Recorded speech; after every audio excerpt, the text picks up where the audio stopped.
বন্ধুরা, একজন বৃদ্ধ মহিলা বাতাবি লেবু কেটে মাস্ক তৈরি করেছিল, কিন্তু তার ছেলে এসে বলছিল বাতাবি লেবু দিয়ে মাস্ক তৈরি হয় নাকি, খুব বাজেই লাগছে বলে চলে গেল। এবং তার মেয়ে এসে বলল, বাতাবি লেবু দিয়ে মাস্ক তৈরি করেছো মা? দরকার নেই, আমি নিজের হাতে তৈরি করে দিচ্ছি।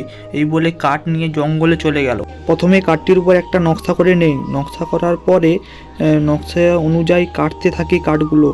এবং আমার মায়ের জন্য যতক্ষণ একটি মাস্ক বানাচ্ছি ততক্ষণ তোমরা চ্যানেলটাকে লাইক এবং সাবস্ক্রাইব করে দিও। যারা যারা মাকে ভালোবাসো তারা চ্যানেলটাকে লাইক সাবস্ক্রাইব করবে, আর যারা যারা মাকে ভালোবাসো না তারা লাইক সাবস্ক্রাইব করবে না।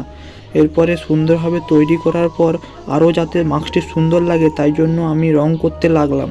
রং করার ফলে মাস্কটি আরও সুন্দর হয়েছিল এবং বলছিলাম মা খুব খুশি হবে। এরপরে মার কাছে নিয়ে যেতে মা তো খুব খুশি হয়েছিল এবং মা বলছিল খুব সুন্দর হয়েছে আমার মেয়ের জন্য।